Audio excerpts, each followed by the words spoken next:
Feed your body with CBD products through Heavy Metal Hemp, now offering award-winning, non-detectable CBD products by Rhoads, producers of the highest quality pharmacist-formulated CBD products on the market.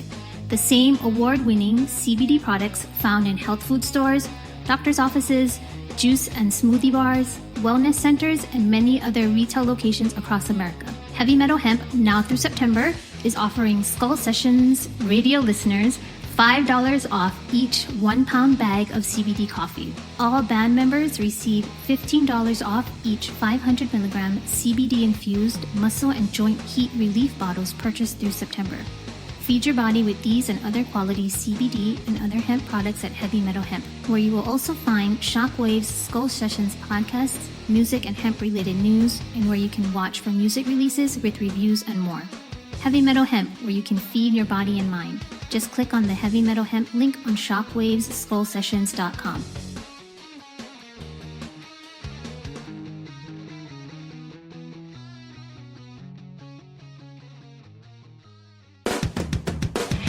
You are about to enter the Shockwave Skull Sessions podcast on shockwaveskullsessions.com. And now your host, Bob Nalbandian. I don't know if you guys have ever met or ever corresponded. If not, John Gallagher, meet Bob Daisley. Bob Daisley, meet John hi, Gallagher. John. How you going? I'm doing great, Bob. We did meet once because, well, a couple of times, kind of. We opened for the Blizzard of Oz on the first tour for like 3 days. Oh, wow. That's going back a bit. Yeah, back in the 1900 and Frozen to Death. Yes, it is. Dude, I never knew that. I never knew Raven opened for Blizzard of Oz. So that would have been, what, 1980? The very first? Yep, 1980 Yeah. would have been, what, September, October? Yeah, it was 4 dates. It was Newcastle Mayfair, Sunderland Mayfair, Middlesbrough Town Right. Hall, and Hammersmith Odeon, London. Oh, okay. What band was that? Raven. Oh, yes, I remember that name, Raven, yep. I guess I should make kind of a proper introduction. Of course, we got two absolute bass legends on the phone. Got to start out with that. John Gallagher from Raven, and of course, Bob Daisley, who's played in every classic hard rock band. The list is too long, but we're going to go through that list in just a moment. Just a little history about John Gallagher, one of the, Raven, one of the original, and I do say original, new wave of British heavy metal bands. You formed in 74, right, John? That's right. When me and my brother were 5 and 6 years old. So you sound like you're from around Newcastle or Sunderland yourself. Wow. That's right. We're from Benwell boys from Newcastle, yeah. Oh, okay. My mum was from Sunderland. Oh, geez. Well, my commiserations. There you go. Yeah. That's great. Good ear there, Bob. So I know, so we got Bob in Australia, and of course, John, very early morning in Newcastle, England. You just visiting there? You doing some shows out there with Raven? We toured all June, and I've been here with my girlfriend since then, and I'm going back in like a week. Oh, back to wow. the States. So just decompressing. And of course, I saw John first time was when you guys headlined over Metallica at the Country Club on the Kill 'Em All for One tour in '83 in Los Angeles when I was a wee kid. And I had the pleasure of interviewing you. My very first interview for the Headbanger fanzine was with John Gallagher, and it was via letter. I wrote and sent questions, and you wrote back the answers. Jeez. Which led into my interview with Ronnie James Dio shortly after. And so you led me to the big time, John. There you go. Good stuff. So Metallica must have been sort of up and coming then. Yeah, that was when Metallica just put out their debut album, Kill 'Em All. And okay. Raven obviously had, you had a couple albums out before that. You had Wiped Out and Rock Until You Drop. Yeah. Rock Until You Drop, of course. And then you did the third album. Yeah, that All just for came One. out, the third album, All for One then, yeah. Right, which made sense as the Kill 'Em All for One tour. Both came out on Megaforce Records. So both you guys have quite a history in the hard rock metal realm. And of course, Bob Daisley, the reason for this podcast is I know John is a huge fan of yours, Bob, and we're going to go through your catalog of work.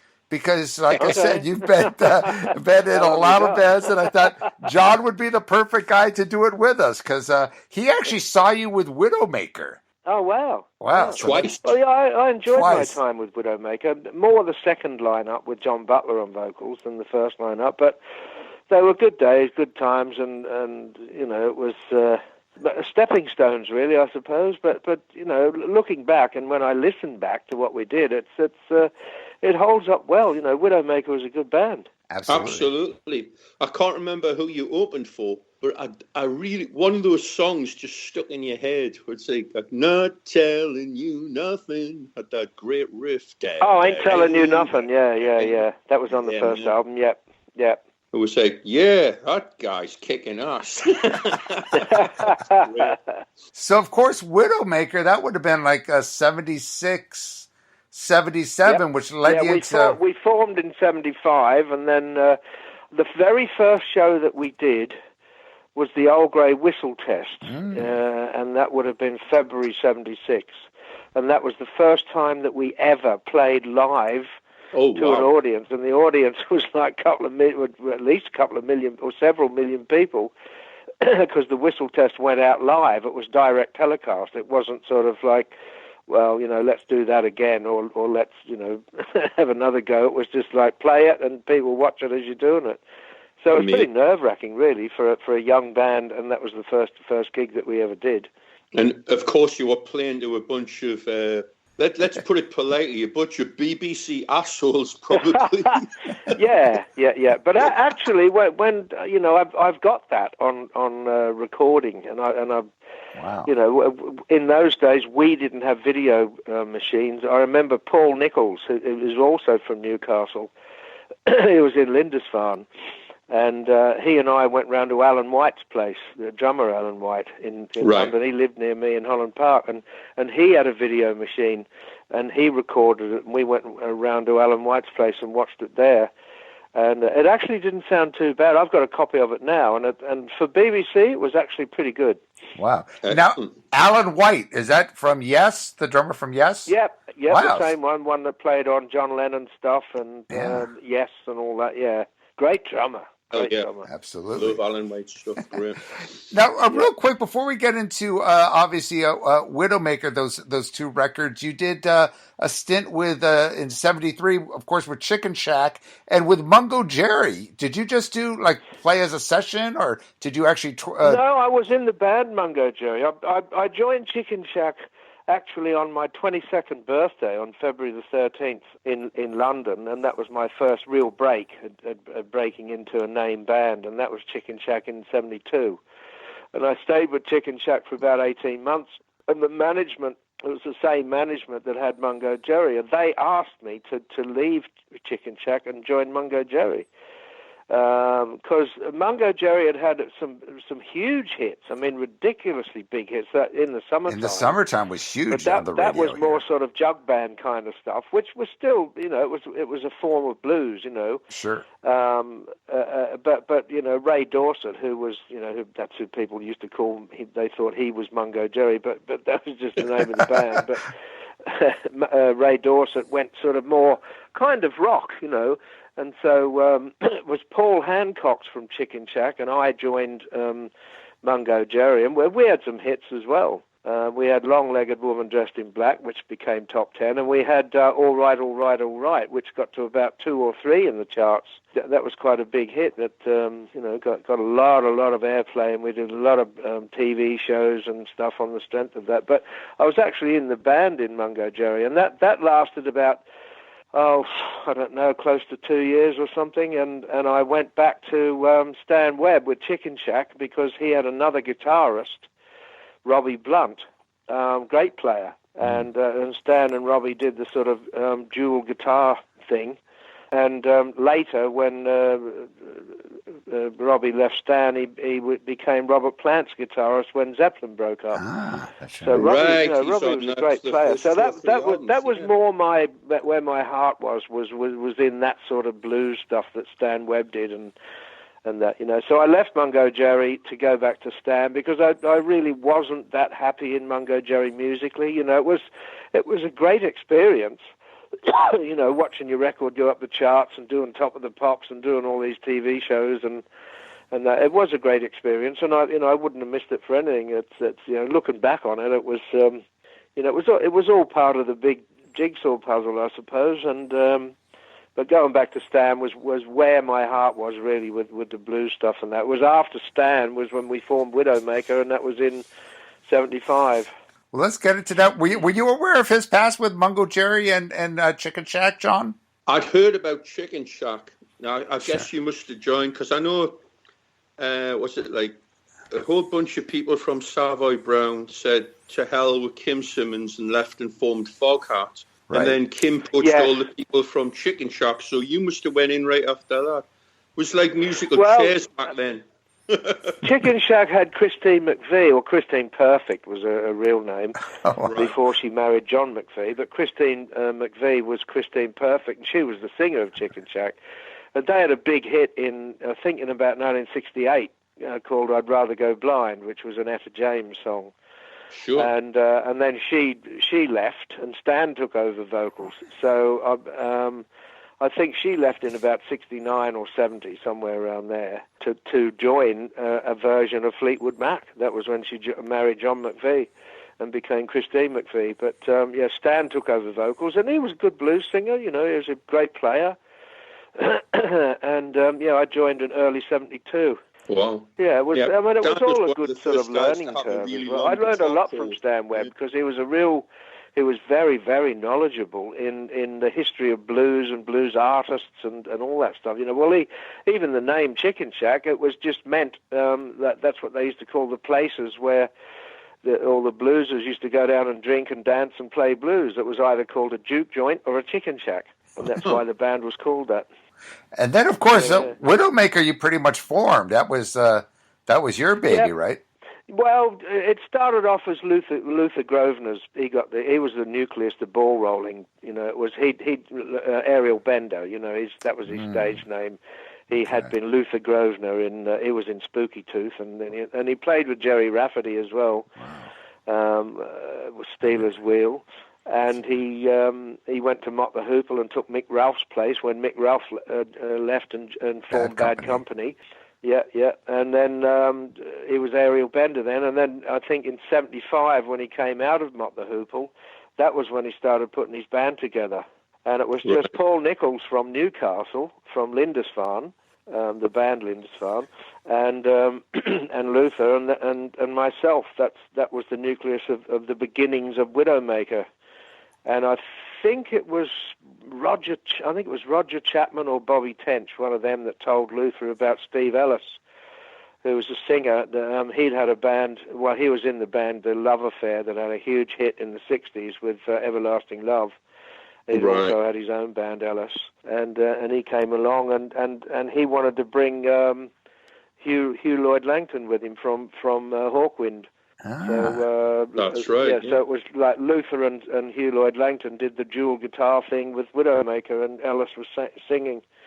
But Ellis had problems, and he ended up, he lasted about a year and a half or something, but he wasn't supposed to drink because he had, problems, and when he drank, he went off the rails and went nuts. So we had to get rid of him. All those stories are in my book. I don't. Hey, John, have you read my book, for fact's sake?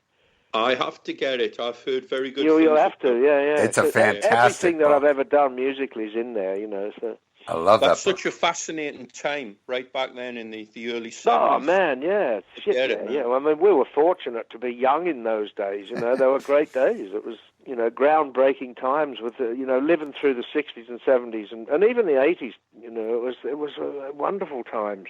Yeah, I just love hearing these stories because being a little bit younger, I haven't, I just remember the '70s as a kid listening to records. I wasn't really going out to shows and stuff until like '79, I think, was my first show, which was AC/DC. Well, that's when we formed the Blizzard of Oz, '79. Exactly, and I remember I did see Blizzard of Oz at Long Beach Arena, and then I thought we were going to go see Bob Daisley, and it was Rudy Sarzo had just joined apparently, and we were kind of disappointed. I've heard stories about that a lot of people were disappointed that the band on the stage wasn't the band that was on the record, but that was out of our hands. Yeah, well, I was because I got turned on to you. I wasn't aware of Widowmaker. I went back and found out about Widowmaker, but I got turned on to you with Long Live Rock and Roll with Rainbow. So that was kind of my thing. But for me to hear these stories, especially coming from England and before my time, it's just awesome.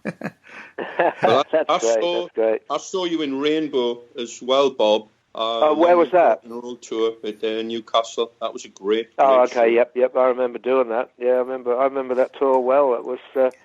We did lots and lots of touring with Rainbow. You know, I joined in Los Angeles. I think it was in August '77. It was not long before Elvis died, because I remember hearing the news about Elvis had just died, and I was rehearsing with Rainbow. And well, we rehearsed probably for about 3 or 4 weeks or something, and started the tour in Scandinavia, and then went through Europe, and then England, and then Scotland, Wales, and everywhere, and then after that Japan, and then all over America in '78. It was just a lot of touring and a lot of shows, but a lot of experience gained, and that was another learning curve, working with Cozy and Richie and Ronnie. You and Cozy were such a great rhythm section on that. There's that Live in Munich thing that's out on... Oh, yeah. 77. You guys are just rock solid. It's awesome. Yeah, we'd rehearsed well, and, I'd only been in the band about 2 months or something when that was filmed. And the night before, all that story's in my book as well, but the night before, Richie had come from jail. Well, actually, not the night before. That night, we did a show in Vienna, maybe. Yes, it was. It was Vienna. Yep, that's right. And Richie had the hall manager there. He was a dick, and he went to grab Richie's leg because the lights came on, and because I don't know, it was a crowd thing or something, and this bloke just stood in front of Richie with his arms folded, and then he went to grab Richie's leg when Richie kicked at him, and then the next kick he connected, broke the guy's jaw, and he went down like a sack of spuds. and then the police came with the sniffer dogs and all that stuff looking for Richie, and they had Richie in one of the drum cases, in one of the big drum cases on wheels.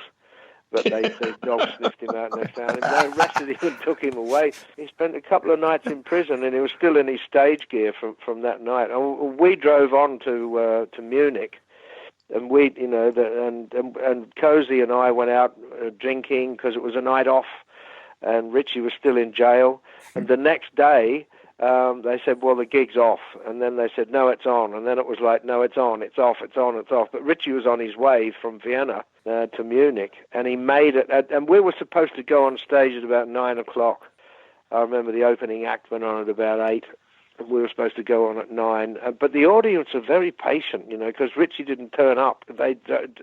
His driver, Bob Adcock, was driving like a bat out of hell all the way, and got him to the gig at about 11 o'clock, and we went on just after 11.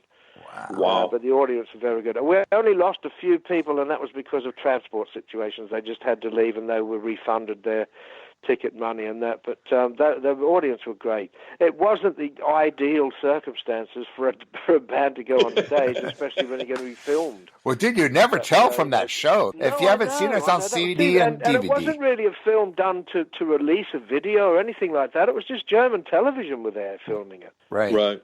Yeah, and it was years later. I think it was in about 2005 or so that my manager Drew Thompson, because he's connected to the Deep Purple organization. He's sort of Deep Purple overseas kind of thing. That was his company, and he got it released. Yeah, so, 2006. And it was a good copy, too, because there were copies of it flying around for years on VHS and that. I had a bootleg of it as a kid, yeah. And a lot of those weren't very good quality, but this was good quality, and it was remastered and mixed properly, and it actually turned out pretty good. It's amazing the stuff that comes out these days out of the woodwork eventually. Oh, it is, too. We were in Japan recently, and a friend of ours took us to this little shop up on the 9th floor of a building, and it just looked like a storeroom. But when you got in, all it was bootleg CDs for. Stuff in Japan's ridiculous. They're open about it as well. They have big shops. in the street, and it's not even hidden. It's like everything on sale, on show, it's all bootleg stuff. They specialize in it. And the packaging is wonderful. I mean, yep. Like Zeppelin was like, I don't know, about like 40 feet of shelf space, and then they had every Rainbow show ever recorded.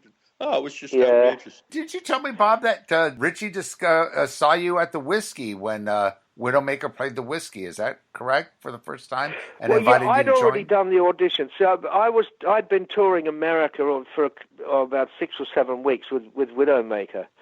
But towards the end of the tour, there'd been some incidents on the tour that kind of rubbed me up the wrong way, and I wasn't too happy about. So, I loved the band Widowmaker and the guys in it and the music, and it was all good. But there was some stuff going on where I considered just not professional. Where they got a little bit out of it, and there were drugs involved and alcohol involved and fighting and all that sort of stuff. And I thought, oh God, it was rubbing me up the wrong way. I didn't feel comfortable, And anyway, I met up with a mate of mine, Dick Middleton, who'd been the guitarist with Mungo Jerry, and he was staying in LA with his family. So I went round to see him, and he was a mate of Ritchie Blackmore's, and he introduced me to Ritchie, and Dick Middleton and Ritchie and I went out just for a beer and went up the Rainbow in LA and sort of sat and chatted and all that, because Ritchie liked to audition people as a person first, because if he thought that he couldn't get on with you, or you wouldn't get on with him, or there was any kind of discordant personality situations, he wouldn't even audition you. So very smart. Dick Middleton, Dick Middleton and Ritchie and I went out, had a beer, and he was fine. He said, "Yeah, come down and have a play." And I know that they'd already auditioned about 40 different bass players for Rainbow at that stage. Wow. And this was right at the end of the Widowmaker tour. And at the end of the audition that I did, Cozy and Ronnie and Ritchie went off into a little room, had a chat, came back, and they said, well, you've got the gig if you want it. And I just said, I'll think about it. And they must have thought, you jumped up little fuck. Who do you think you are? Because I said, I'll think about it. But I did have to think about it. I had Widowmaker, and I wanted to try to make it work, And so I said, I'd think about it. But Ritchie kind of considered that I was already in his band, but I hadn't made the decision. And I phoned my wife. She was in London. And I phoned her and had a long, long talk, and she said, no, you have to do it. You got to do it. And I was a little apprehensive about it. I hadn't really made my mind up, but we played at the Whiskey, and Ritchie and Cozy came along and saw me play with Widowmaker. And before we went on to play, Ritchie said, I'll be up at the Rainbow after the show, so come up. And we did the show, but after the show, we went back to the dressing room, and all hell broke loose again. There was all squabbles and arguing and screaming, and I thought, oh, fuck this. That's it. I don't have to make the decision. You've made it for me. And I said, lads, I'm off. I'm going up the Rainbow. And I meant to the Rainbow Club, and I meant to join Rainbow. So, but it was a great experience. I walked in. It was only sort of early, about 11 o'clock or 11:30 or something, and there wasn't that many in there. But as I walked in, Ritchie was sitting at one of the tables, and when I walked in, he stood up and clapped. And I thought, wow, that's pretty amazing for Ritchie Blackmore, because he wasn't sort of impressed easily. So for him to do that, I thought, wow, that's great. I sat with him, and that was it. I joined Rainbow and started rehearsals the next day. Awesome. And of course, Long Live Rock and Roll, one of the all-time greatest albums ever, in my opinion. And I'm sure many others. How was that like, the recording process? Because I know on the record it says that Ritchie played some bass on that album. Well, he did. He had a guy with them for a little while called Mark Clark, and he wasn't working out. And I think before I joined the band, they'd been at Le Chateau in France, which was, I think it was about 60 miles out of Paris. And they'd been there recording some tracks, and Mark Clark was there. But when Ritchie sort of, dismissed Mark Clark, that was it, you're gone, mate. And Ritchie played bass on a couple of those tracks that Mark Clark had played. So there was still some tracks to do, so I did them, which was Sensitive to Light and Kill the King. And one other track that didn't have any bass on it at all, because I think it was Rainbow Eyes. doesn't have bass. It's just sort of Ronnie singing keyboards and a bit of guitar or whatever. There's no drums or bass on that. Whatever happened to David Stone, who played keyboards on that? I hadn't heard from him since. He had been in a band in Toronto called Symphonic Slam. Richie loved what he did, but Richie had this weird thing with keyboard players. I don't know what it was, because he had this weird thing with Tony Carey, the original keyboard player with Rainbow, and then David Stoney was a bit weird with as well. But Stoney went back to Toronto, and I think he got kind of messed up on drugs for a while, and he didn't do himself any favors. I don't know what it was. I think it was like crack or speed or meth or something, and he was sort of messed himself up for quite a while. He came through the other end and survived, but he went through a pretty tough time, I think, for a while. Yeah, there was an interview with him on the internet I read recently, which is where I heard about the story with Vienna and all that. And he just said the touring schedule was just insane with you guys were doing that. It was just it was. We did a lot of stuff. Like I said earlier, there was a lot of shows, a lot of touring. It was pretty full on. It was, great experience and a great learning curve. But it was thrown in at the deep end. There was a lot of gigs to do. I know in L.A., because I remember a kid hearing the ad. You played the Shrine Auditorium, I believe, opening for REO Speedwagon. And I wasn't able to go. I was too young. They had a big hit record at the time. That's right, which I always thought was a weird bill. But my older cousin went. I was too young to go. And he told me, and everyone I talked to that was at the show, that Rainbow just absolutely destroyed REO, and half the people left after Rainbow played. Yeah. Yeah, I know. We did a lot of shows with REO Speedwagon around America, and we did a lot with Cheap Trick as well. Oh, wow. Okay. And in some places where Rainbow was bigger, we would headline, and other places where Cheap Trick, because they'd hit records, and so would REO. So it used to swap around on who was headlining where, depending on the territory, Were you involved in the writing process of what became Down to Earth, or how did that whole end? No. All that stuff was the reason that Cozy left. I went to the show was actually me, Ozzy, and Randy, and Gary Moore, and Sharon Arden, and her name was Arden. And we all went to the Monsters of Rock, and that would have been 1980. 1980. Yeah. Yeah, 1980. No, or 79. I don't know. It was. I think it was August of 1980. Was the Castle Donington Monsters of Rock? Oh, okay, with Rainbow on it, and that was Cozy's last show. That's right. Right. Yeah. Right, and Graham's last show too. Gary got really drunk at the gig and fell asleep in the car and pissed himself on the way back. In that car, there was me and Randy and Ozzy and Gary Moore and Sharon. I thought, wow, that's a nice little group. Wow. But Randy was in awe of Gary Moore. Gary's playing, floored Randy. He loved Gary Moore. Absolutely. Gary was awesome. Absolutely. Yeah. But Cozy left Rainbow because it was getting too commercial. You can't knock the success. Richie had success, which was what he wanted. That was the object of the exercise, was have a hit record or get back in the charts and all that, and he did it. But to a lot of people, it was a bit of a sellout, really. To me, it was a bit, especially. Yeah, it was very dramatic. And that's why Cozy left. He said, "I just don't like the music anymore. I'm off," and he did. He left. Now, what was your situation with Richie at the time when you left? Was it? I didn't leave. It just sort of. I didn't get the sack, and I didn't leave. It just sort of fizzled out. It was like. I remember during the American tour, and we were waiting to be picked up for a sound check, or waiting to be picked up for the gig. I think it might have been sound check. And Ronnie and I were sitting in the hotel lobby, and Ronnie said to me, he said, "Look, if this version of this band doesn't work out, and I get my own band together, would you be interested?" And I said, well, if this band fizzles out and we haven't got a band anymore, of course I would. I love working with Ronnie. He was a great singer, and we got on well together, and all that. No, but I did start to think, well, does he know something that I don't? It's a bit like that. Anyway, at the end of the tour, I hadn't heard anything. It was just like we went home, and I thought, well, we're going to have a break for a while. And then I didn't hear anything. I heard nothing from Richie. I heard nothing from the management or you know, and then Ronnie phoned and he said, yeah, well, it's all over. He said, I'm getting my own band together. He said, I think Richie's going to, you know, put a new band together. But nobody had told us anything.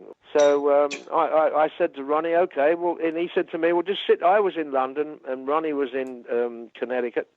Right. And he said, look, I'm going to start looking around for guitarists and musicians. He said, I'm talking to record companies. He said, hang in there, don't do anything. He said, we'll make this work. And that's how it was. So I waited, and then he phoned again a few weeks later, and he said, still looking, hang in there, it'll come together.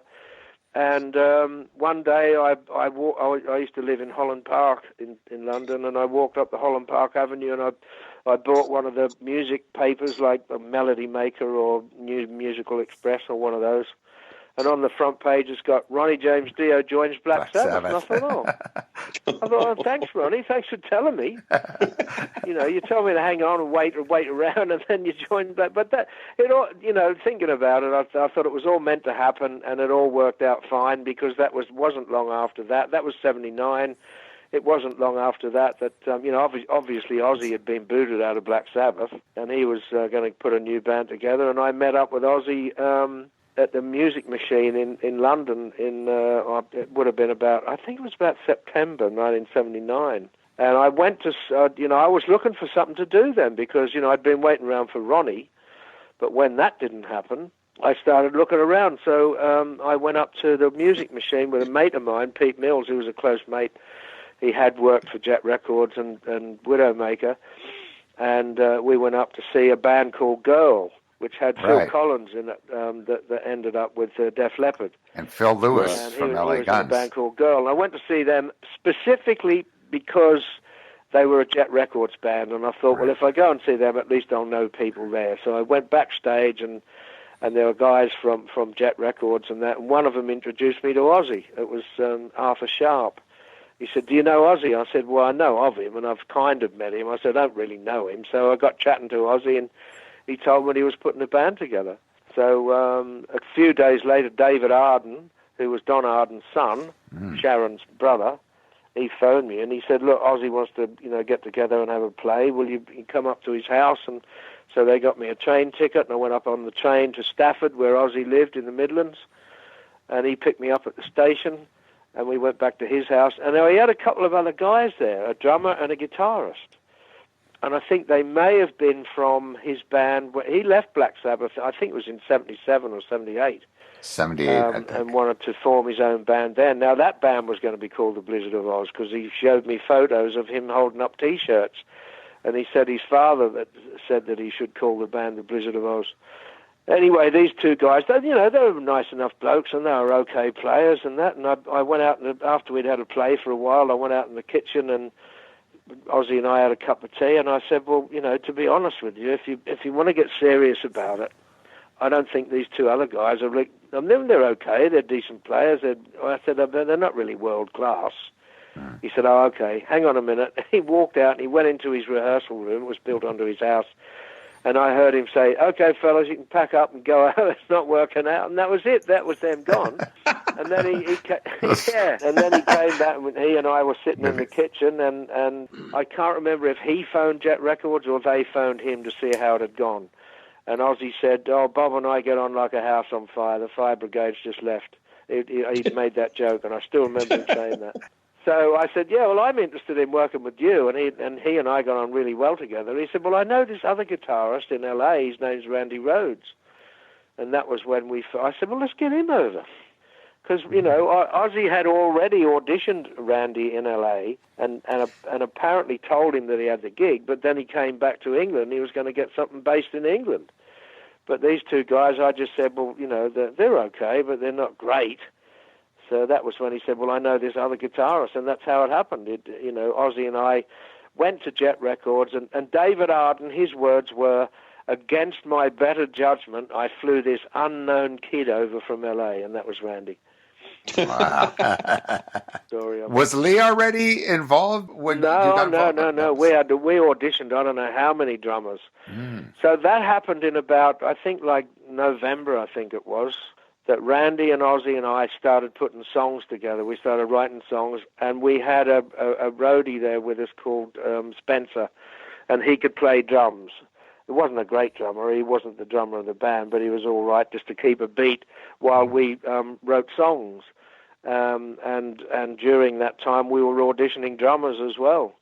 We auditioned loads of drummers, loads and loads.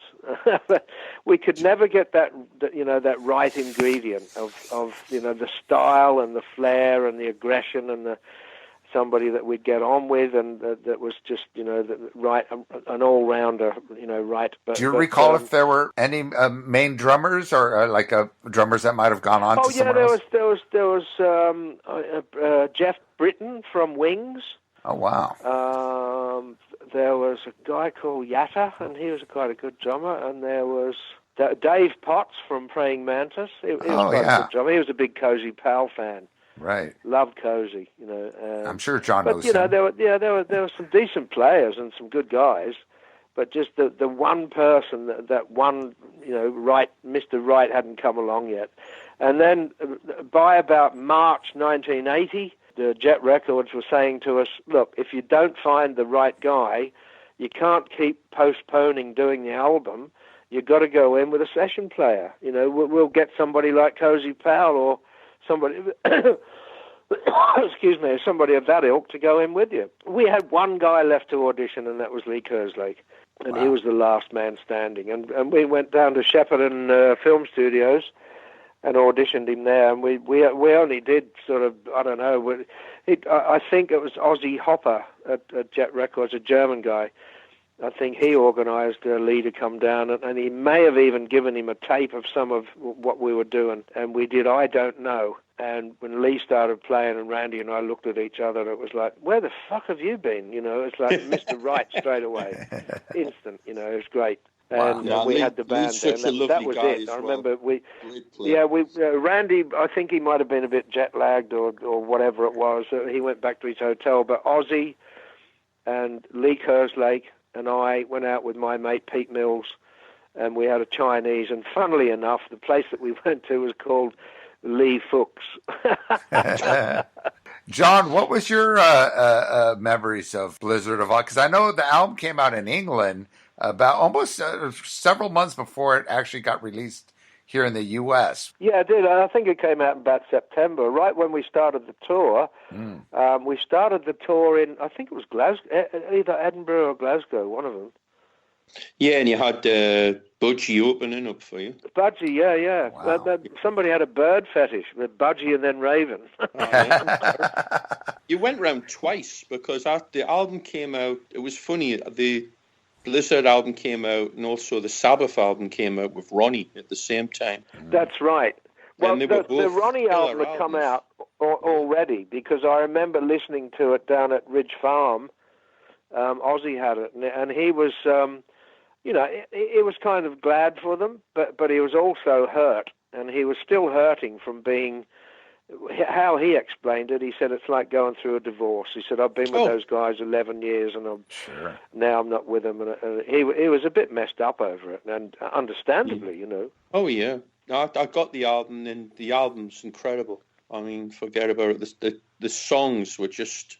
that was the greatest impression, was the songs. I mean, the playing of Randy, and then, you're playing... And then I found out you were playing an EB3 on the damn thing. That's like amazing. Yeah. Because I had an acoustic amp. I had the acoustic stack. See, that acoustic stack, and I had a 61 Precision, and all the writing, and I taped it all. I've got recordings of all our writing sessions and rehearsals and pre-production and all that stuff. and I had the 61 Precision through the acoustic stack. And it sounded great. It sounded good on that. But when we got down to Ridge Farm and I was listening back, I thought, I'm just not happy with how it sounds. And I had owned an EB3 in earlier part of my career, and I loved that sound. But with an Gibson EB3, you really need it through a Marshall. They match great with a Marshall. So I just used one of Randy's heads and cabinets with the EB3, and it was... no, it's big, fat, and it suited got that the overdriven stuff better. sound. It's great. And the parts, I mean, just that opening fill on I Don't Know. Yeah. Yeah. I know, it was a good way to open the album, I suppose. Oh, hell yeah. That was the song. And then I saw you play Newcastle City Hall. They had the intro tape, that piece of classical music off The Omen. Yeah, that was my idea. That was a piece of music by Carl Orff, and it was called Carmina Burana. That's it, yeah. And that was my idea to use it. I said it's good introduction music, and Ozzy uses that to this day. Oh, yeah. Wow. It's synonymous with him at this point. Come like a trademark. And, that I remember I had a tape of it, and I just brought it along, and I played it to everybody. And I said, this would be great music to come on stage to. And he used it, and everybody liked it, and he's used it ever since. And never credited you, like so many other things. Well, no. I mean, all those stories are in my book, and I've credited myself. But a lot of people don't know little things like that, where that piece of music came from and why and who thought of it, And that was one of the loudest shows I'd ever been to. I think I walked home sideways after that one. Oh. And then we got the call not long after that, because you were back then a few months later, and it was playing the Mayfair in Newcastle with Budgie and us. Yeah. And that was with John Thomas on guitar with Budgie, wasn't it? Yeah, lovely guy. Yeah, I remember he and Randy became sort of mates, and they used to sort of hang out and swap guitar ideas and all that. It was a nice bloke, John Thomas. Definitely. Mm-hmm. And we remember you guys joking and telling stories. You and Ozzy were just cracking each other up constantly. That's the sad thing. Ozzy and I got on great together. We always had a good laugh, and it was like a hand in a glove. We fitted well together, and it's just what went down obviously got nothing to do with that at all. It's just something else. No, the personality thing. Ozzy and I got on fine together. It was just the business side of things, and that quite often gets in the way of the fun. It certainly did in this case, that's for sure. Yeah, just a bit. Yeah. Oh boy! So we did that, and then we did Sunderland, which was amazing for us because Ozzy was like a hero, and you watching the band, and you guys played Paranoid. When it came to the end, it was the greatest train wreck I've ever heard, and everyone in the band's looking at each other like fucking hell. So we all looking at each other. Well, it can happen to everyone. It can even happen to them. There you go. Yeah, I don't remember that. Oh, boy. And the Hammersmith, before the show, I sat down with Ozzy and Sharon at a table at the front of the hall. And she goes, Ozzy wants a hand in your future. And I'm like, whoa. And then literally 30 seconds later, in comes this character like out of The Godfather in a white suit with a white hat on, who was the father. A few words were spoken and an argument started, and I got up and walked away, and that was the last that was ever heard of. Oh, was that her father, did you say? Oh, yeah. Yeah, Don Arden. Right, yeah. He had an atmosphere like a dark cloud around him as soon as he walked in. What a piece of work. Yeah, well, he was known as the Al Capone of pop, so that was his sort of, Well, what was the story of hanging someone out the window? Was that David did that? Supposedly it was... No, it was, purportedly Don Arden, and it was Don. And I think it might have been Robert Stigwood that they hung out the window. I don't know much about it. Yeah, the other story was the guy from ELO was hung him out the window. But whatever happened right then, it seemed that Jet Records kind of went sideways. You never heard of ELO ever again, and then first tour of America that we did when I was in Widowmaker was with ELO.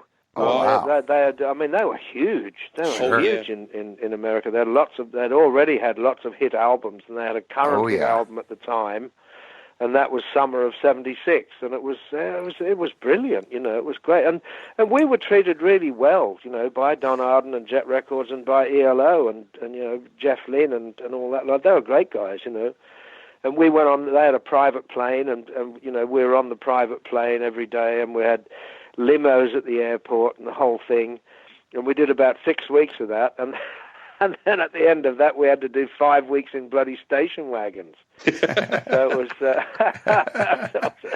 bit of a shock to the system after, all that luxury. And then probably would have been better around the other way, but you were spoiled rotten. That, and then their tour ended, and we ended up in station wagons. Wasn't much fun. Oh boy! And then, of course, the Diary of a Madman, which, again, I got to emphasize, you and Lee both played on, but not credited. Now, a lot of people say that was that was kind of recorded in the same session. But, we had Max Norman on. That was a different session. There was about 11 months between them. Sure. Blizzard of Oz was recorded in March and April of 1980. And Diary of a Madman, we started recording that in February 1981, so they were nearly a year apart. Yeah, it's definitely different session, but you did it at the of course it is. Studio. Yeah, I mean, we were beginning to gel as a band.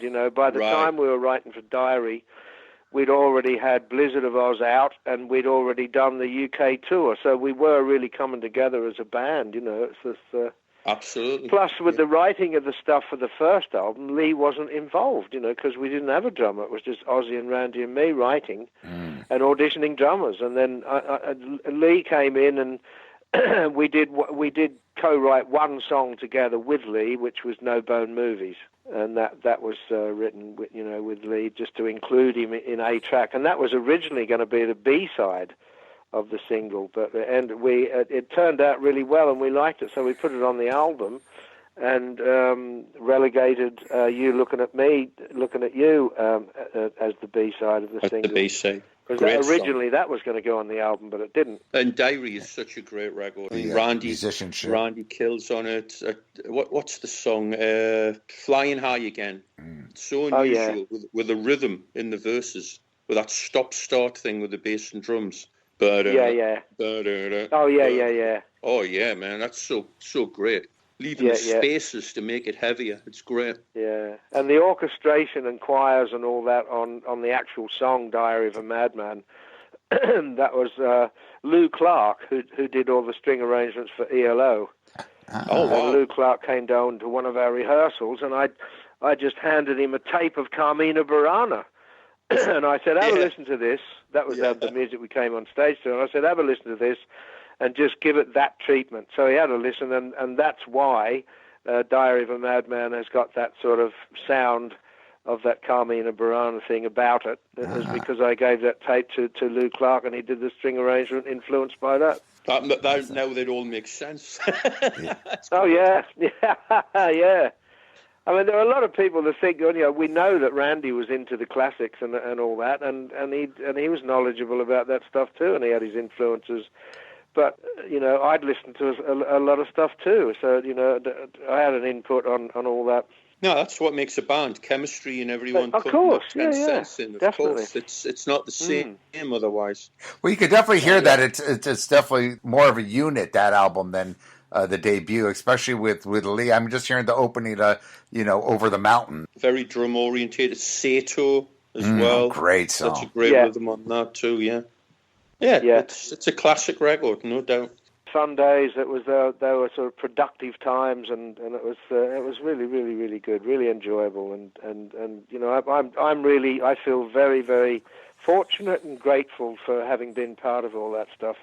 Have you been in touch with Lee, Bob? Yeah, I'm in touch with Lee. I phone him every few weeks, maybe once a month or something, see how he's going. And I phoned him a couple of weeks ago, and he's going through a tough time. And, and he, according to the prognosis, the prediction by the doctors is that he's got a limited time to live. But I think he's overshot the runway a little bit on what they predicted, because they gave him 8 months about 10 or 12 months ago. Yeah, last January he was at the Hall of Heavy Metal History award shows you were, I guess, nominated, or I don't know what you won the award for that as well. Yeah, we were presented with those awards. John Sykes accepted mine because he was already there, and I asked him if he wouldn't mind, and he was great about it. John, lovely bloke.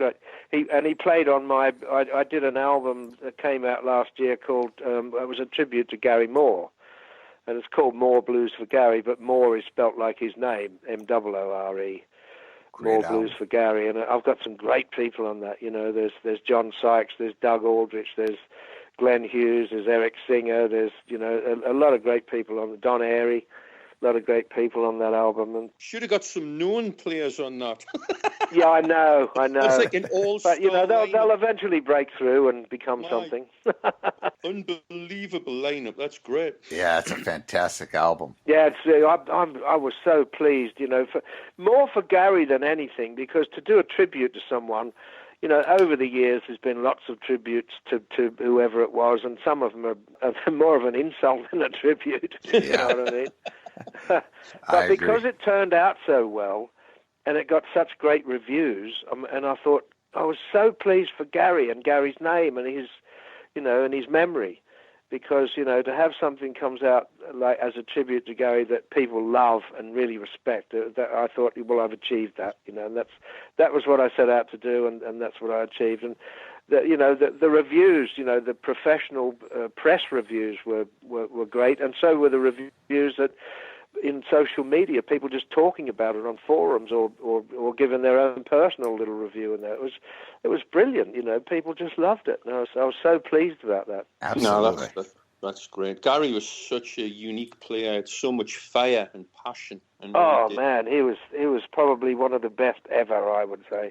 But before we get into Gary Moore, let's stick with the timeline here, because soon after Ozzy, you obviously went into Uriah Heep. I know the Abominog. Did I say that right this time? Abominog. Yes. Yep, Abominog. That's right. Yeah, that was another name I came up with because they wanted a title for the album, and nobody had come up with anything. And I think I was watching a Hammer horror film or something, and they referred to the demon as an abomination, and the word abomination and plus there's also these demons like Magog and Yog Sothoth and all these like weird demonic names, and I thought abomination, Yog Sothoth, Magog, Abominog, that'll do. And then I presented it, and everybody loved it. So that's where that name came from.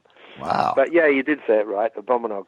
And that was a pretty successful record. I know in the UK, and it did fairly well in the US too, from what I remember. Yeah, I think it sort of went top 40, and we did a couple of MTV videos for MTV that were getting played, and one of them was "That's the Way That It Is," which that turned out our version of that song was actually quite good, I thought.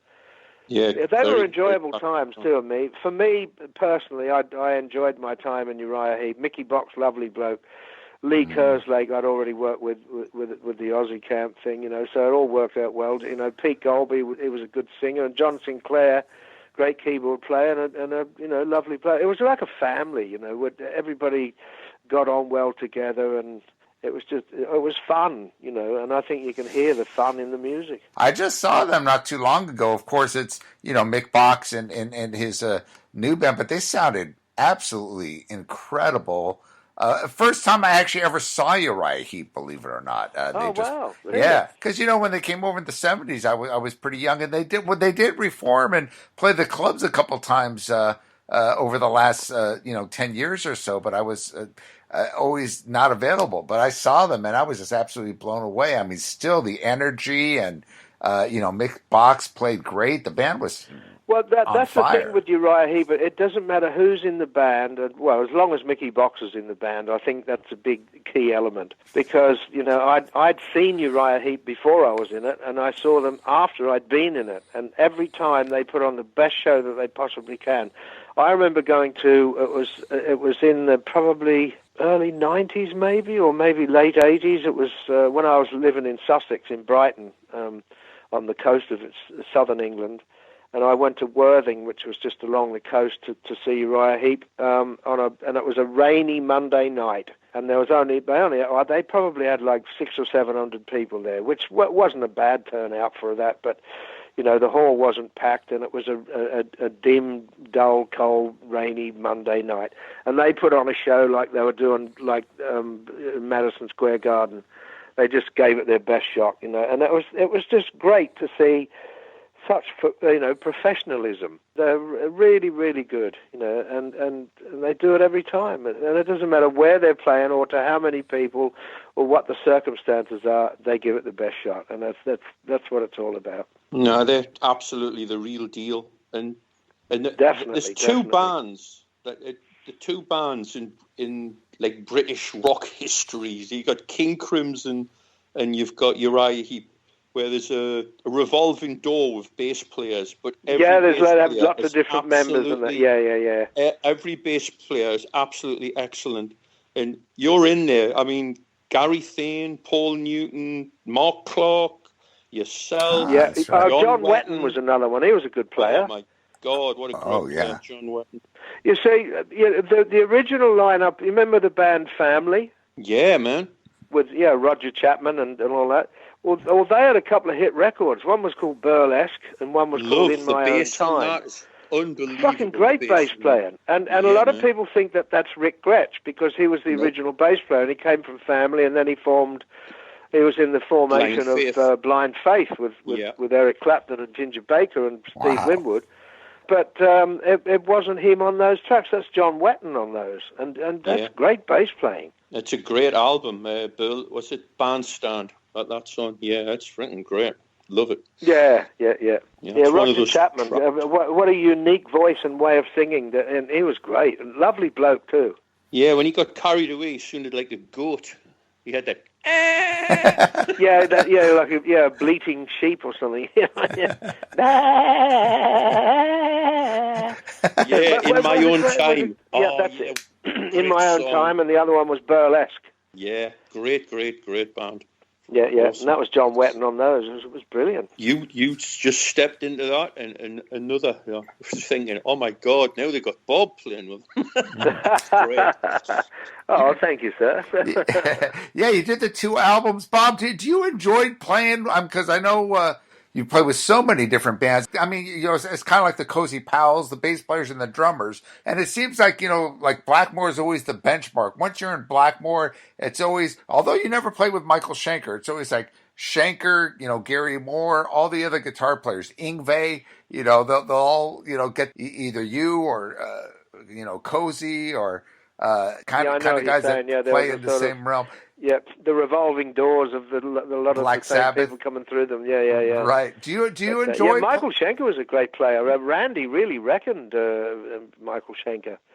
He thought he was brilliant. Yeah. I'd still say one of my all-time favourites is Gary Moore, but it's difficult to people say to me, God, you've worked with so many great drummers and so many great guitarists and all. Who's the best? Well, there is no best. There's the best for the situation, I suppose. The best guitarist in Rainbow was Richie Blackmore, and the best guitarist in Gary Moore band was Gary Moore. It was like that, There's no absolutes. It's not a competition. It's no, art. that's right. So, that's right. The great thing is, Jakey Lee was another great player. When Randy went, that was so sad. It was horrible when Randy was killed, and so young, only 25, and they were difficult shoes to step into for any guitarist, regardless of how good he was. Yeah. And Jake was a great player, but they were still difficult shoes to wear, So, but he did an admirable job. I thought he was brilliant, Jake. Well, let's talk about that a bit. Because he played all that stuff and made it his own as well, Because you did play on the entire Bark on the Moon album. Is you, Bob? Yeah. Yeah, which again a lot of people aren't aware of. You came back this was. Did you do the second Uriah Heep around the same time, the Head First album? Yeah, I came out of Uriah Heep and went back to Ozzy, and I played on that Aahhhs festival, a US festival. That's right, San Bernardino, in '83. Tell me the story on that. And then we went to New York, and then we went to New York, started writing. Jake was new in the band then; he'd just come in, so started writing Bark at the Moon then. I wanted to find out because we were talking. I did a podcast with a friend, Gene Hoglan, who you know well, John, and we were talking about. We had a little discussion about Aahhhs Festival and that you performed on that and how that came about. And apparently there was I think Jake did an interview and he talked about Don Costa, who was playing. Yeah, Don Costa was a bass player that Ozzy had at the time, and I think Don Costa pissed him off somehow, and Ozzy whacked him in the nose and fired him. So, see, I was already lined up to come in and do the writing and play on the next album, but Don Costa was actually meant to be on that show, the Aahhhs Festival, but when Ozzy fired him and whacked him, They it was like emergency. Get over here, quick, Bob, and do a rehearsal and get on stage. And it was like that. I flew into LA, went straight from the airport and rehearsed, jet lagged out of my fucking head, and rehearsed till about 2:30 in the morning. And then I think we had one other day. The next day we did some rehearsals, and then the day after that was the Aahhhs Festival. Because I hadn't played those songs for like more than 2 years, Jeez. Sure. Because I'd been in Uriah Heep, and then see the original idea was I was going to stay with Uriah Heep and just go in and do the next album with Ozzy as a sort of guest, like write the stuff and play on it. But as it turned out, he asked me to come back and join the band permanently. Did you do that whole tour, or you did several? Yeah, it was a world tour. Yeah, right. In '84. Yeah. Now, did Carmine come in and do some stuff on that tour? Or was he just in the videos? What's that? Did Carmine come in and he came in towards. We were recording Bark at the Moon at Ridge Farm again, and Tommy Aldrich was having difficulty in. I don't know. I think Sharon was getting pissed off with him because he was taking too long to do the drum tracks. And great drummer, Tommy, and I love the bloke. Lovely guy, and he was another one. We got on really well together. Great sense of humour and all that, but they decided to get rid of Tommy at the end of recording Bark at the Moon, and they brought Carmine in. Now, to me, it didn't quite make sense because Tommy's forte was the live stuff. He was brilliant live. I think he might have been a bit intimidated in the studio, whatever it was. They got rid of him after, so it was a bit like shutting the gate after the horses bolted. So they got Carmine in, but. Carmine did all the British tour, and then the Scandinavian and European tour, and then by the time we got to America, it was becoming a little bit sort of uncomfortable, so they got Tommy back. Wow.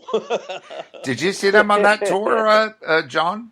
Yeah, I saw What's that? Play the Mayfair. Oh. I saw Ozzy play the Mayfair. You were there. And Jake was unbelievable. He was really good. Jake was a great player, brilliant player. Yeah. And you guys did TV in Newcastle. Yeah, what was that show? It was probably The Tube. Yes, it was. It was, I remember Ozzy that was show. talking about shaving people's eyebrows off and all this crazy stuff. Yeah. Very strange. Wow. They interviewed him and Carmine, I believe it was. And okay. Yeah, I met Carmine. He's a nice guy. He's a great player. Oh, I worked with Carmine again with Mother's Army. That was in sort of like 92, 93, 94, around there. And then we did 2 albums. It was Joe Lynn Turner and Jeff Watson. Yeah. Oh, wow. And Carmine, yeah. Jeff Watson from Night Ranger. And then we did the first album, which was just Mother's Army. The second album was Planet Earth. And the third album was Fire on the Moon. And that was with Ainsley Dunbar on drums. And he's a great player. Love Ainsley's playing. Yes, indeed. Brilliant. Killer drummer. Yeah, great player. You recorded that here in the Bay Area, right? In San Francisco. Yes, in San Francisco. Jeff Watson, he lives in Mill Valley. Right. And he had his studio at the house, and we recorded there. It was fun times. Mm. Well, let's jump ahead. I know it gets a little confusing because I know you were in, that's about 83 when you did Victims of the Future with Gary Moore. Is that Gary? Yeah. And you also came back in, of course, with Ozzy. You did The Ultimate Sin. And did you play on the tribute record too, or? Well, there's a couple of tracks on the tribute to Randy Rhoads album that because that lineup didn't do Goodbye to Romance, and I think it's No Bone Movies. And yet those 2 songs are on that tribute, which means that those 2 songs were taken from the UK tour and put on there. So that's me and Lee on those 2. That's that original lineup on those 2 songs on the tribute album. But no, apart from that, I'm not credited on it or anything. Right. I certainly didn't receive anything. Well, you are on Wikipedia, believe it or not. I don't know if that means much, but I'm just looking here at Wikipedia, and that kind of threw me for a loop too, because I wasn't aware that you were performed on that. But you're on that as well as the No Rest for the Wicked, which I know you did, and No More Tears. You played on both of those, correct? Yeah. No More Tears. I had written a lot of lyrics for that, but they ended up saying that they wanted somebody else to do it, and I think they got Lemmy in and somebody else, and they put stuff together. But I played on the album, but I didn't actually get any writing credits on it. No Rest for the Wicked. I co-wrote all the songs and wrote all the lyrics. Wow. So, great. But Ultimate Sin I didn't actually play on. Although Jakey Lee and I had put a lot of the music together, both of us, while a lot of that was written in Palm Springs while Ozzy was in the Betty Ford Center. So, right. So you just basically co-wrote a lot of the songs on there. And who was that? Was that Phil Soussan that played bass on that then? Which one? That was Phil Sassoon. Phil Sassoon, yeah. So there's a common thread. But I wrote all the lyrics and I'd co-written the music with Jake before. You see, what happened was Ozzy and I had a fallout, and he told me to fuck off. And I remember that night he said to me, "You can fuck off and take that fucking Jake with you." I don't know what happened or why or whatever, but that's how it was. And then a few weeks later, I got the phone call, "Will you write the lyrics for the album?" So I did. Wow. I was saying there's a common thread here. All the great Ozzy stuff, there's a common thread. I wonder what it is. We've always said Bob Daisley was before, yeah. And if you want to know more about this and all the details, we're not going to get into it here. You could read Bob's book, For Fact's Sake, and he'll get into all the details about all the recordings. I tell you, people have left some great reviews. If you go into Amazon, whether it's Amazon Canada or US or UK, whatever, people have taken the trouble to do great reviews on the book. They give it 5 stars and they love it, and I'm really pleased, and I thank them for it because it's really nice that people take the trouble to do that.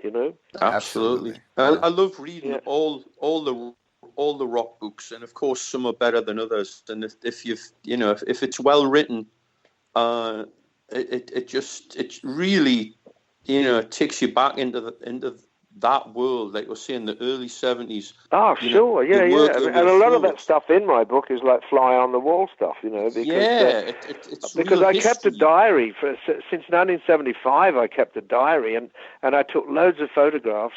And plus, I have a very good memory. I remember details, and it wasn't difficult for me to go through my diaries and look stuff up, and I remembered it all, and I had the photographs to back it up and help tell the story as well. So in my book, there's not like a photo section. The photos are on each page. So if you're reading about Gary Moore or Richie or whoever it is, the photographs are in there within the text, and I think that's the best way to help create the story. Yeah. No, I got to grab that one, definitely. That's a good... You got it. Great read. Yep. Got it. So the other common thread, obviously Gary Moore, Ozzy, Jet Records, Don Arden, Sharon and Dave Arden I assume that's how what you mentioned led into Gary Moore. Well, it was I'd seen Gary at Jet Records in the offices and that, and talked to him. But I think the Victims of the Future thing, I think Sharon had something to do with that. I think she said, to Gary, use Bob, and she said to me, Gary's looking for someone to play on some tracks, and it was her. She was the sort of catalyst, and I went down and did that, and that was the first time that Gary and I worked together properly, and it was really enjoyable, and I loved his playing. Great album. Oh, hell yeah. So really, I have Sharon to thank for that, for getting the ball rolling between Gary and me, and I don't mind saying thank you for that. Gary, it's funny. He in Europe, he was so huge. Here in the States, he didn't tour much. He wasn't nearly as well known. That was the thing. We did a long tour. It was about 7 weeks of the U.S. in 1987 when I was with Gary. Wild Frontier Tour. Yeah, that's it. Bob, that was the first time I've seen you because, like I said, you didn't, when Ozzy played, you weren't with him. I was too young to see you when you played in Rainbow. And so the first time was, and I didn't make the US Festival. So the first time was actually with Gary. With Gary at Jezebel's at a tiny club in Anaheim. And Eric Singer was on drums.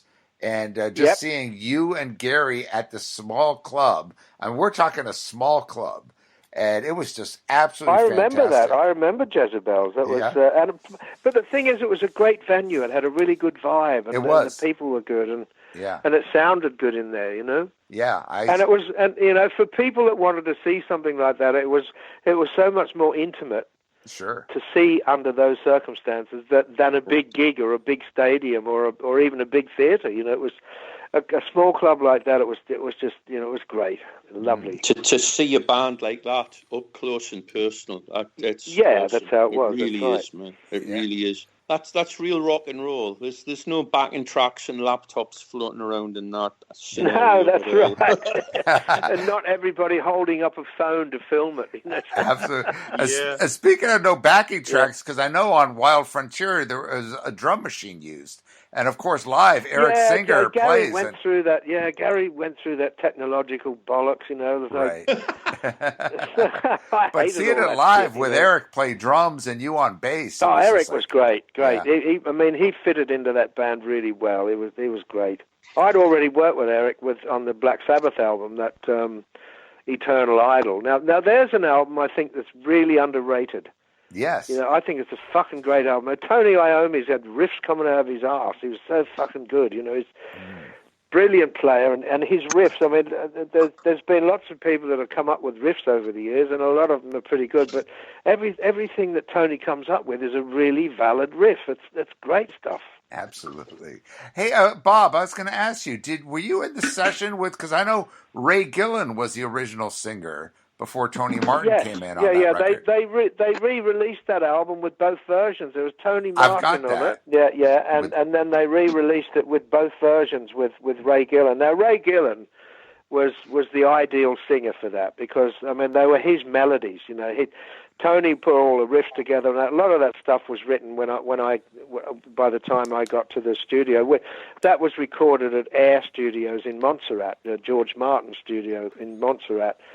And a lot of the backing tracks were already done, and they had a bass player called Dave Spitz.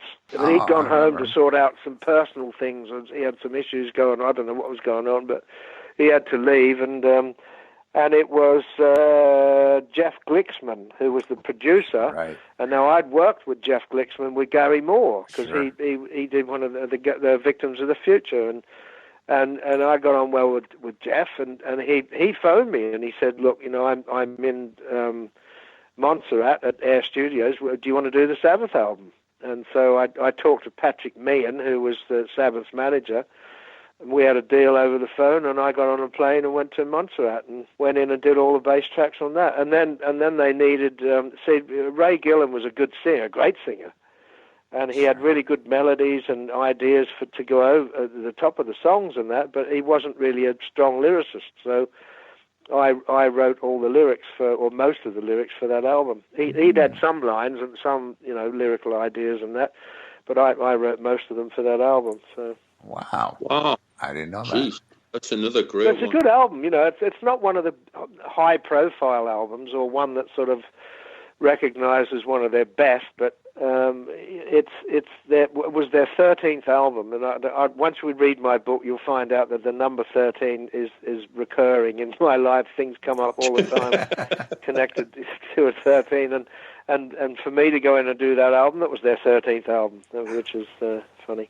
What happened with you and Black Sabbath? Were you asked to carry on? Because I know you were. I was asked to join the band. You know, they asked me to join the band, go on the road with us, and be a band member. But you know, it was nice, and I was flattered, and I got on great with Ray Gillen and Eric Singer and Tony Iommi, and it was really enjoyable. I loved the music, and they were really great guys, you know. But I was very happy with Gary. I was with Gary Moore at the time. This was I think it was October 1986.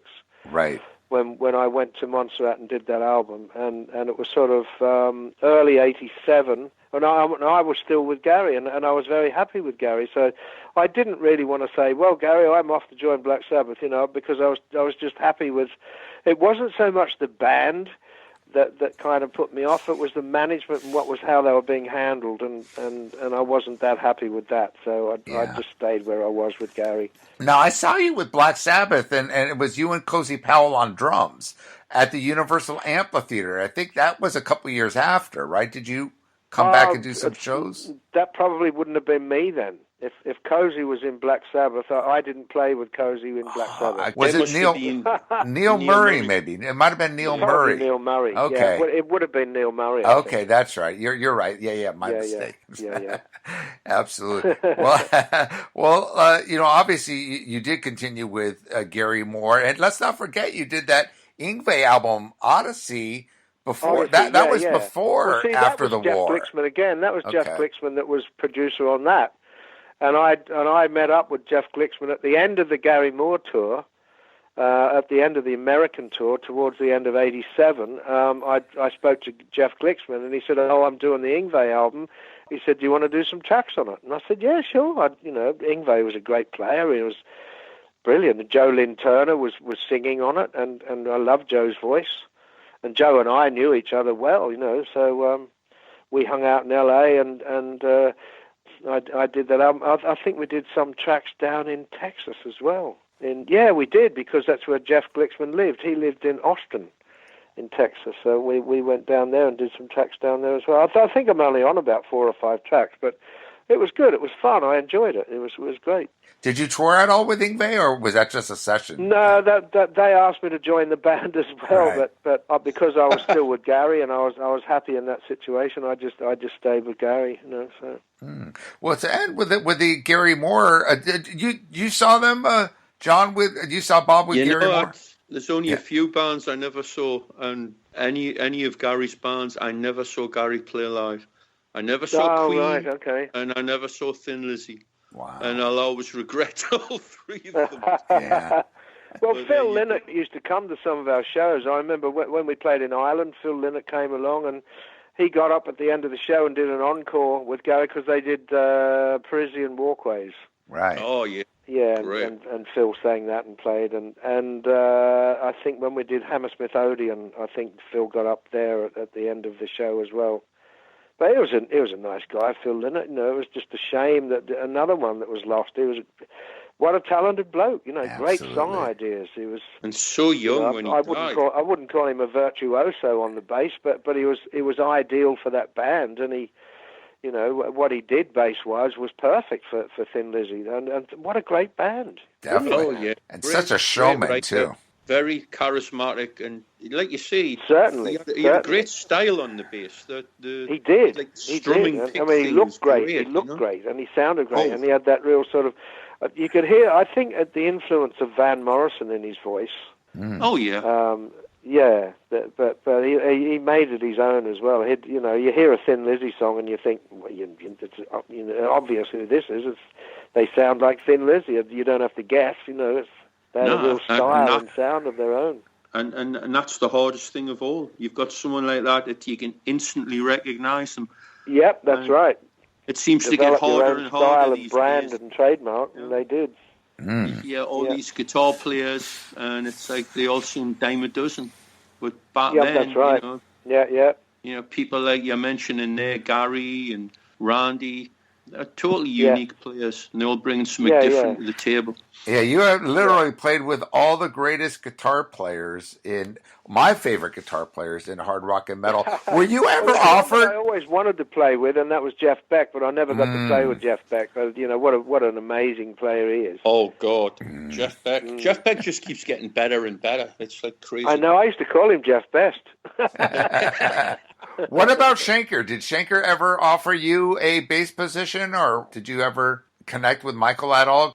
Well, I'd connected with him, but not where we actually worked together. I remember he was there at the Hammersmith Odeon when we did it with the Blizzard of Oz. Wow! And he came along, and just to see the new band and all that. And he was supposed to join, according to him. They Ozzy or the management were looking to have him. I suppose when Ozzy was looking at guitar player possibilities, his first choice was Gary Moore. But Gary, Gary had his own career happening, and he wanted to, keep out sort of building his own career, and he didn't really want to join someone else. So the next best thing was he went down to help Ozzy look at other guitarists to tell him if they were any good or not, sort of thing, Right. I don't know if Gary actually went down to see Randy. I don't think he was there then. that almost didn't happen because Ozzy went back to England and he had these other two blokes at his house, and that was when I said, no, not them. And he told me about Randy, so I said, let's get him over. That's how it all happened. Wow. Again, something you weren't credited for. Oh, certainly, yeah. I mean, if I'd been a yes man and said, yes, sir, no, sir, 3 bags full, sir, Ozzy, I'll do whatever you want. This is your band, okay, I'll join it.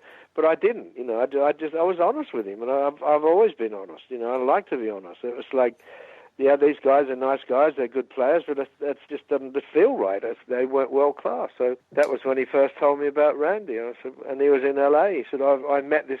When he said I met this guitar teacher, I envisaged a sort of older bloke with pipe and slippers and glasses, like some teacher, But Randy showed up in Jet Records offices a little while after that. David Arden organised his flight and flew him over. When we first saw Randy at Jet Records, he was sort of effeminate. He was a little bit like that. In a long fitted coat, and he had long fingernails and coiffed hair and all that. And we thought he might have been gay, but he certainly was not gay. He was skinny. You could put both and so was his girlfriend. He was so small. His girlfriend. We used to call him Anna and Mal. Mal and Anna. He was malnutrition and she was anorexia. Yeah, he had quite a name in L.A. from being with Quiet Riot, because Quiet Riot and Van Halen had been struggling in the clubs for a while. They were kind of like glam rock. Exactly, very glammy. Apart from, all the success and everything that he had, the best thing that Randy ever did was come into the camp with Ozzy's from Sabbath, Lee was from Uriah Heep. I'd just come out of Rainbow. So it was all like absolutely heavy rockers around him, and that sort of helped to mold him into that direction, because with Quiet Riot, he'd been more sort of like glam pop rock. It was a pop band, He was still a great player, but it just didn't have that depth and that heaviness to it. And going back to Gary Moore, of course, we'll kind of wrap this up here with, Still Got the Blues. I remember you told me, Bob, in the last interview that you suggested Gary to do a blues album. And of course, that's got Gary into the blues trend until his demise. Well, yeah, how that came about. We were on the road. It was 1989, and it was the After the War tour. Gary had an album out called After the War that we'd just done, and we were promoting that album, and that was the After the War tour. And we were in Germany, and Gary and I used to sit in the tune-up room and just sort of, noodle about and have fun and play old classics. And we used to knock around playing bits of the John Mayall and the Blues Breakers album, the one with Eric Clapton on it. And one night we were just sort of sitting there, playing bits and pieces. And I said, Gary, why don't we do a blues album? We should do a blues album. And he kind of shrugged it off and laughed a bit about it at first, but after a little while, the penny dropped, and he started thinking about it, and then he got serious about it. And then when it came time to do the album, he had the drummer from Thin Lizzy, Brian Downey, on drums on some of the tracks, and Bobby Chenard as well on some tracks, and it was great stuff. And I actually said to Gary, I said, because he was kind of treating it like a side project, like just a little sort of hobby thing on the side. And I remember saying to him, I said, Gary, you watch, this will be the biggest thing that you've ever done. And I don't know why, but I said that, but I just kind of felt that, And that was 1990 when it came out. And at the end of 1990, on New Year's Eve, just going into 1991, Gary phoned me up and he said, you were right, He said, this album is sold 3 million and it's still selling. Whoa. So, yeah, so that was a huge album, very successful for him, and it was the biggest thing that he ever did. Such an amazing career, Bob. Oh, yeah, I have to be grateful, and I am grateful, and I feel very blessed in a lot of the, being so productive in so much great music and with so many great people, and I feel very grateful for that, and, not many people can say that, I suppose. You were there, man. That's a good fortune. I've been very fortunate, and I'm very pleased about that, you know. And of course, in the 90s and 2000s, as we mentioned, you were in Mother's Army with Carmine and Joe Lynn Turner and Jeff Watson, and you did the Hoochie Coochie Men with John Lord, and Living Loud was with John Lord too, right? Or was that Don Airey? Living Loud wasn't John Lord. That was with Don Airey. Don Airey was on keyboards. Steve Morse was on guitar. What a fucking great player and a great musician he is, you know. He's Steve Morse, you know. And it was Lee Kerslake again. Yeah. Lee Kerslake, me, Steve Morse, Don Airey, and Jimmy Barnes, a singer here in Australia, who's great singer. Sure. Yeah, big name here. You know, Scottish guy he is. Wow, what a band! But the thing with John Lord, we were that Hoochie Coochie Men. We did a studio album. We did a live thing. There was a club here called The Basement, and that was a really, really good venue. It had a lot of, you know, really good people there. And we did a show there with John Lord, with the Hoochie Coochie Men, which was sort of my little blues band here.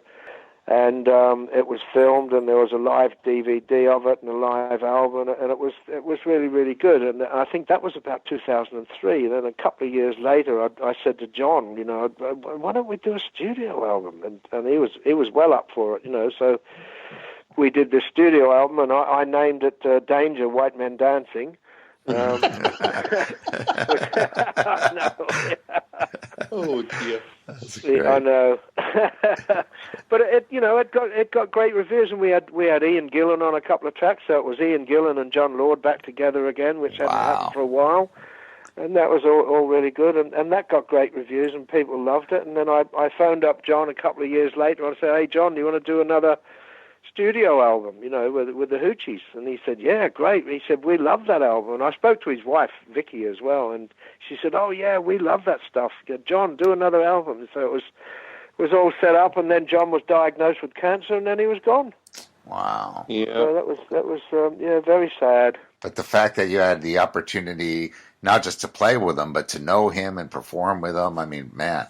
Oh, what a great musician. Brilliant player. Great. Lovely bloke, too. Absolutely. Yeah, I was lucky to meet them once. We actually filled in for Gary Moore back in 1998 when he had G-Force. They cancelled the tour, and they were opening for Whitesnake.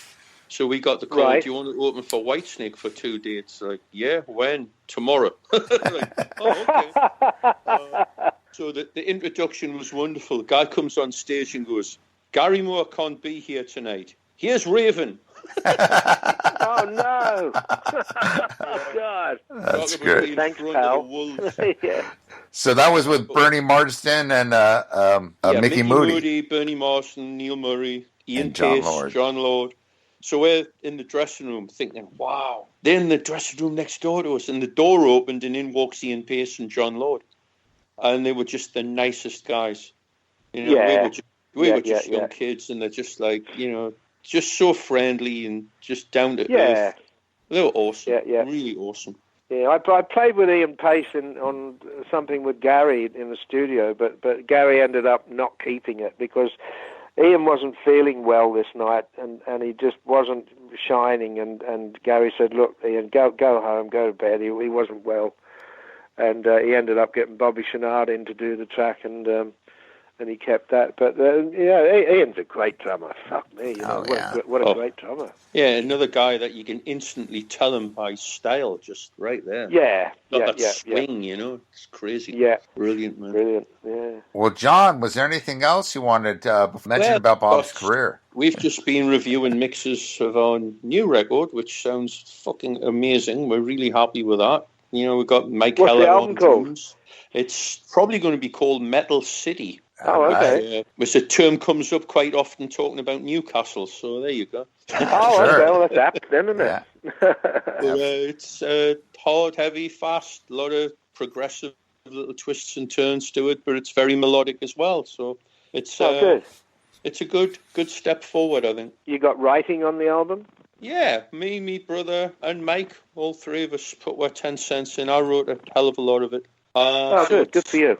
Mike Heller, right? Mike Heller's still playing drums, correct? Yeah. Mike's force of nature. He's just freaking insane on this record. He's really out there. I mean, he's a younger guy, because he's like 37 compared to us dinosaurs. So it's funny, isn't he? 37, he's only a boy. I know. But remember when 37 was, you were over the hill and finished, right?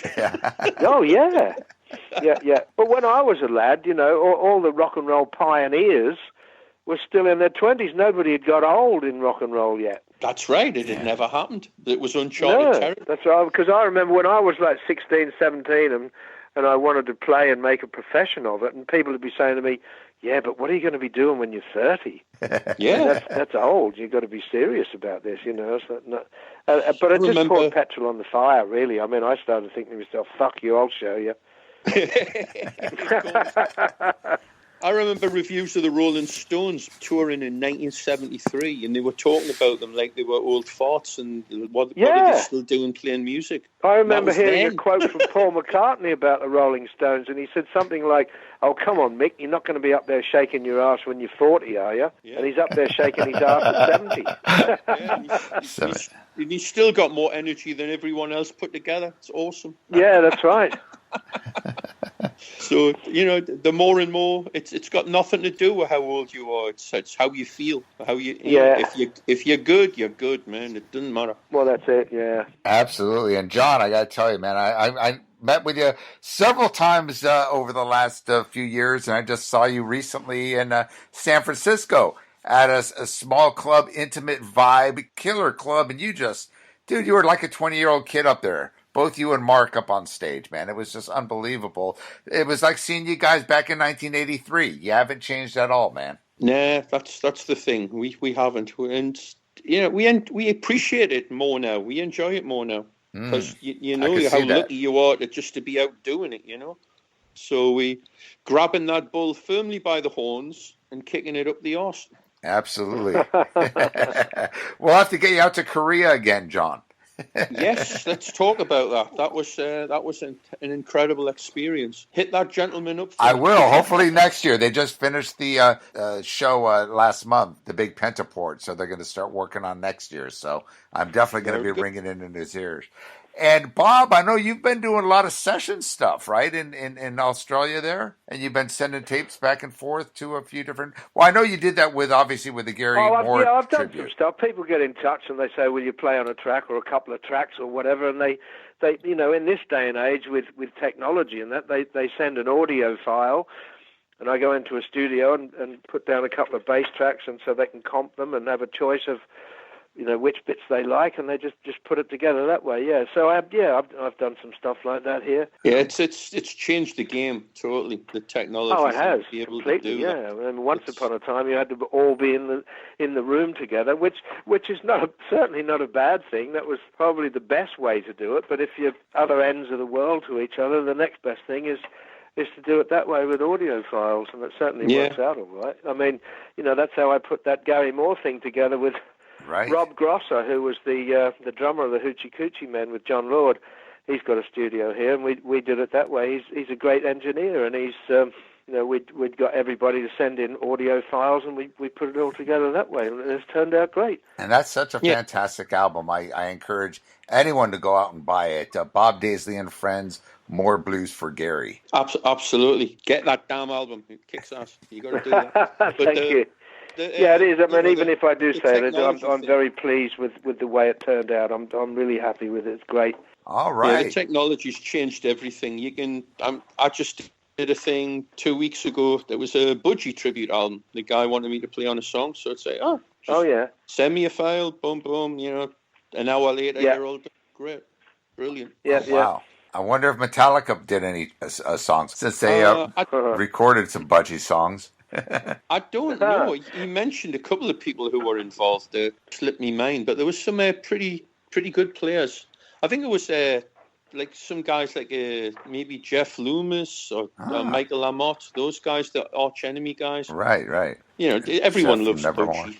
They had such a great feel and some great songs. Absolutely. Again, a band that never really made it big here. They were more of an underground band here in the U.S., but I know in England. They were huge in Texas for some reason. That's true, yeah. What was that radio station? Certain bands like them, Saxon, Riot, Legs Diamond, There was a radio station in San Antonio that used to play the hell out of these bands. You know, that was more freeform radio back in the late 70s. And this program director there just, really championed these bands. And they're still big to this day, some of those bands. Yeah. No, and they could come over and play in an area like Texas, which is gigantic. Yeah, Texas was almost like another country in itself, wasn't it? Yeah. Yeah. Huge. You could have a career in Texas. And so many big cities. You do a tour for a month and probably 3 weeks of it spent driving. There you go. Yeah. Well, guys, it's been a total pleasure again. If you guys want to throw out, if you want people to be able to contact you, if you got any kind of social media presence. I know, John, you're on Facebook. And Yep, that's the official Raven is on Facebook. And if you want to shout me, it's John Gallagher Raven. New album's going to be coming out either the end of the year or the beginning of next year. And we'll be announcing some touring plans and stuff, blah, blah, blah. We'll be out there doing it. All right. And Bob, for people to buy your book and The More Blues for Gary, you got that available online, correct? Yeah, Amazon do the book. That's the main thing. There's a shop in Sydney that sells it. If anybody's out here, called Utopia, they have the book as well. But most people seem to be, go to Amazon and get it. It's still flying out the door there. And it's been in Amazon for about 6 years now, so it's still doing well. Well, very cool, gentlemen. I'm glad you guys had this. Well, lovely talking to you both, and we'll do it again. Absolutely. Always a pleasure. Real pleasure, Bob. Thank you so much. Okay, mate. And John, give my regards to all the lads, and good luck with the new album and tour and everything. And good talking to you both, and no doubt we'll talk again. All right, guys. Okay, mate. All the best. All the best to both of you. Cheers. Thank you for listening to the Shockwave Skull Sessions podcast. Subscribe and listen to all episodes by going to our pages on iTunes, Spreaker, YouTube, Spotify, and more. You can listen to all other episodes and access up-to-date information and news on the Shockwave Skull Sessions podcast by going to our website at www.shockwaveskullsessions.com. Email all comments, questions, and suggestions to shockwaveskullsessions@gmail.com.